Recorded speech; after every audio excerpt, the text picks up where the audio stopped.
뱀이 그 관계로 이와를 미혹해 한 것 같이 너희 마음이 그리스도를 향하는 진실함과 깨끗함에서 떠나 부패할까 두려워하노라 그랬는데요. 아담과 하와도 처음엔 깨끗한 마음 그리고 진실한 마음이 있었죠. 그게 초심입니다. 처음에 가졌던 그 마음, 초심이 있었죠. 하나님을 처음 보고 그 사랑을 느꼈을 때 그들이 가졌을 초심, 그 깨끗하고 진실한 마음을 그들은 떠나버렸습니다. 초심에서 떠나버린 겁니다. 이제 우리를 한번 생각해 보죠. 우리가 구원받을 때 어떤 마음이었습니까? 우리는 구원받을 때 어땠습니까? 그 구원받을 때의 초심부터 생각을 좀 해봐야겠습니다. 에스겔 16장을 찾아보죠. 에스겔 16장.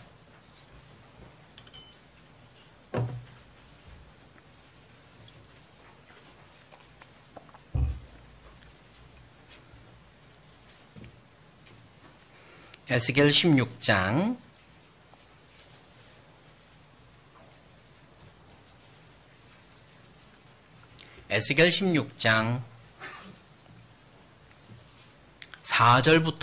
4절부터 제가 읽겠습니다. 하나님께서 한 비유를 들고 계세요. 비유입니다. 너의 난 것을 말하건대 네가 날 때에 네 배꼽줄을 자르지 아니하였고 너를 물로 씻어 정결케 하지 아니하였고 네게 소금을 뿌리지 아니하였고 너를 강보로 싸지도 아니하였나니 너를 돌아보아 이 중에 한 가지라도 네게 행하여 너를 긍휼히 여긴 자가 없었으므로 네가 나던 날에 네 몸이 꺼린 바되어 네가 들에 버리웠었느니라. 내가 너의 곁으로 지나갈 때에 네가 피투성이가 되어 발짓하는 것을 보고 내게 이르기를 너는 피투성이라도 살라. 다시 이르기를 너는 피투성이라도 살라 하고 됐습니다. 한 사람이 길을 걸어가다가 응애응애 갓난 아기 울음소리를 들었습니다. 풀숲에서 나는 거예요. 가보았더니 한 아이가 핏덩이가 태어나서 탯줄도 제대로 잘라지지 않았고 몸도 씻어지지 않았고 몸을 뭘로 덮지도 않은 아이가 그냥 핏덩이채 거기에 버려진 겁니다. 뒹굴뒹굴 구르면서 온몸에 상처를 더 입어 정말로 상처투성이 피투성이로 울며 발짓하는 아이를 보았다고 하죠. 그 모습을 우리가 직접 본다면 눈물부터 날 겁니다. 눈물부터 날 거예요. 가슴이 너무 아플 겁니다. 이 아이를 한 사람이 지나가다가 보고 정말 발발발 떨리는 목소리로 아가야 살아야 된다. 살아야 된단다. 피투성이라도 상처투성이라도 살아야 된단다. 이러며 데리고 가서 살린 겁니다. 이 모습이 바로 우리가 구원받기 전의 모습이고 구원받을 때의 상황을 비유로 들고 있어요. 죄인으로 태어나서 죄가 죄인 줄도 모르고 끌려다니며 우리의 주인이 사탄인지도 모르고 죄를 물마심같이 짓고 살았습니다. 하마터면 지옥으로 갈 뻔했는데 그것도 모르고 살았죠. 죄로 인해서 숨이 막히고 죄로 인해서 앞을 보지도 못하고 죄로 인해서 소망도 없고 단지 이 세상을 어떻게든 재밌게 살아보려고 행복하게 살아보려고 나름대로 발찌댔지만 결국 돌아오는 건 남은 건 상처뿐이고 그렇게 살았습니다. 우리의 운명이 지옥을 향해 가는지도 모르고 살기도 했죠. 하나님이 보실 때 죄인의 모습이 그랬습니다. 정말로 가슴 아픈 모습, 죽어가는 모습이었어요. 구원받기 전에 인생을 살면서도 힘든 일, 어려운 일 많았습니다. 세상이 우리를 때로는 힘들게 하고 아프게 하고 넘어뜨리고 그랬죠. 저도 중학생의 나이에 구원을 받았지만 그 전에 저의 일기장을 보면 참 많이 힘들었나 봅니다. 죽고 싶다. 도망가고 싶다. 에이 너무 세상. 이런 단어들이 참 많았었으니까 저도 많이 힘들었나 봐요. 그런데 중학생이 뭡니까? 훨씬 더 오랫동안 세상을 살다가 나중에 저보다 더 늦은 어떤 청년이든 어른의 나이에 구원을 받으신 형제자매님들은 더 많이 힘든 일들을 겪었겠죠. 힘들고 어렵고 참 팍팍하고 그런 인생을 살다가 드디어 구원을 받습니다. 그때를 기억해야 됩니다. 내가 어떤 사람이었는지, 구원을 받지 못했다면 내가 어떻게 되었을까? 지금 내가 구원을 받지 못했다면 나는 어디서 어떻게 살고 있을까? 기억해야 됩니다. 그리고 구원을 받고 나서 인생이 달라졌습니다. 마치 이 아이가 지나가던 사람에 의해서 구함을 받았는데 알고 보니까 이 아이를 구해낸, 살려준 사람이 한 나라의 왕이었던 겁니다. 그리고 13절 16장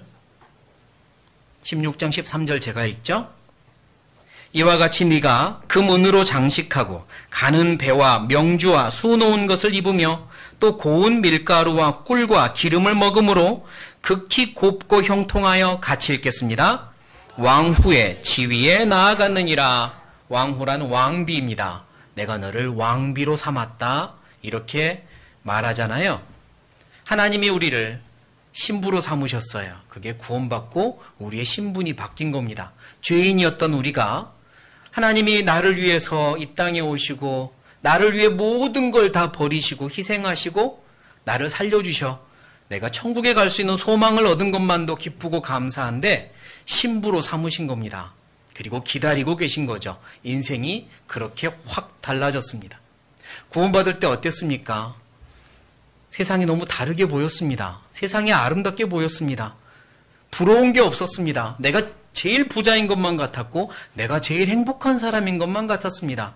구원받고 한동안 그런 마음이었습니다. 그게 초심입니다. 그 초심을 기억해 볼 필요가 있습니다. 구원받은 이후에도 말씀을 배우고 교제 가운데 있으면서 이게 진짜로 행복이구나. 내가 이걸 왜 진즉 알지 못했을까? 진즉 알지 못했던 걸 오히려 후회하며 한탄하며 행복한 삶을 살기도 했습니다. 그게 초심입니다. 그러다가 그 마음이 사라지기도 합니다. 지금 나는 구원받을 때의 그 마음, 그 초심을 가지고 있습니까? 아니면 사라졌습니까?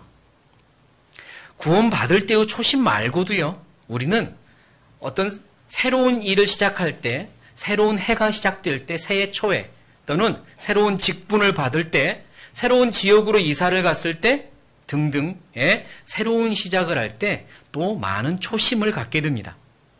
올해 초에도 새로운 계획을 세우며 초심을 가졌을 겁니다. 7월달인 지금 그 초심을 유지하고 있습니까? 아니면 혹시 사라졌습니까? 저도 연초에 3가지 목표를 세웠습니다. 불평하지 말고 감사하자. 1번. 2번. 게으르지 말고 부지런하자. 3번. 조급해하지 말고 기다리자. 3가지 목표를 연초에 세웠고 지금도 돌아보니 그래도 그렇게 살려고 노력하고 있습니다. 그래도 연초에 세운 초심은 변하지 않은 것 같아요. 여러분은 어떻습니까? 연초에 세운 초심은 변하진 않았습니까? 초심. 그 초심이 사라지는 건 위험한 겁니다. 그리고 가슴 아픈 거예요. 어쩌면 그만큼 세상이 힘들고 어렵고 괴로웠기 때문일 수도 있습니다. 그만큼 외롭고 절망적인 일들이 많았을 수도 있고요. 또 어쩌면 세상의 많은 유혹들에 많이 넘어지고 실패하고 그래서 어쩌면 지금은 일어날 힘이 없다라고 느껴져서 그 초심을 빼앗긴 분도 있을지 모릅니다. 구원받은 이후에도 상처투성이 피투성이가 됐습니다.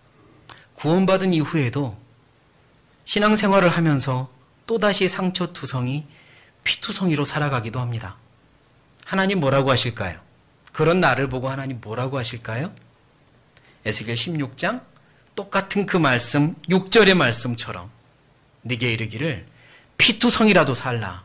다시 말하노니 피투성이라도 살라. 이렇게 말씀하고 계세요. 살아야 한다.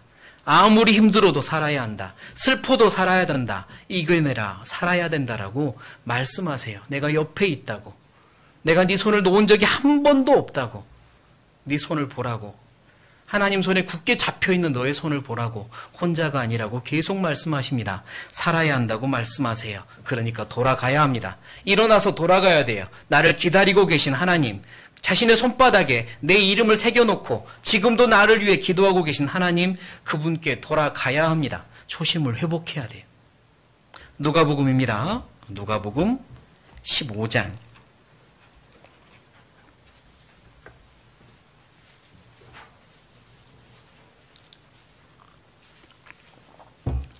누가복음 15장.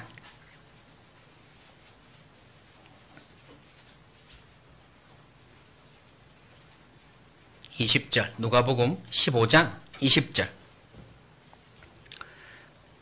제가 읽겠습니다. 이에 일어나서 아버지께로 어쩌니라?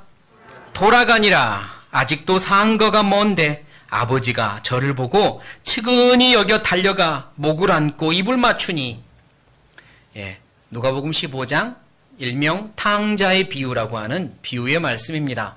한 아들이 아버지한테 돈을 싹 받아가지고 멀리 즐기려고, 인생을 즐기려고 가서 허랑방탕 다 탕진해버리고 거지꼴이 된 거죠. 그리고 가슴을 치며 후회합니다. 내가 정말 실수했구나. 내가 큰 잘못을 했구나. 아버지를 떠난 게 큰 잘못이었고 내 마음대로 살아보겠다고 세상을 즐기겠다고 산 게 잘못이었구나. 이제야 후회합니다. 어떡하나 고민하다가 아버지께로 돌아가자 결심을 합니다. 아버지께로 돌아가자. 그리고 너무 부끄럽지만 죄스럽지만 감히 가서 아버지라고 부르지도 못할 것 같은 자신감도 없지만 차라리 정을 종으로 봐주세요. 아들이라고 안 봐주셔도 됩니다. 그런 마음이었지만 아버지께로 돌아가니 멀리서 아버지는 기다리고 있다가 아들을 알아보고 먼저 뛰어오는 거죠. 내 아들아, 기다렸다고 안아주십니다. 언제든지 하나님은 그러세요. 돌아오기를 기다리십니다. 초심을 회복하셔야 돼요. 나 이제 돌아가리라. 아버지 기다리시는 본향으로.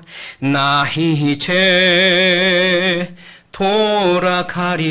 돌아가리라.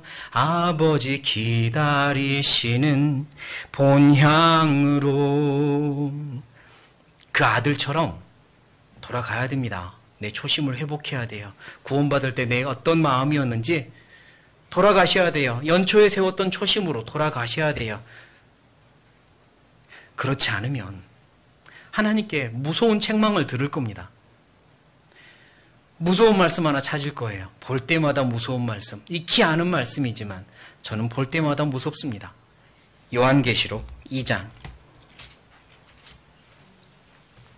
요한계시록 2장.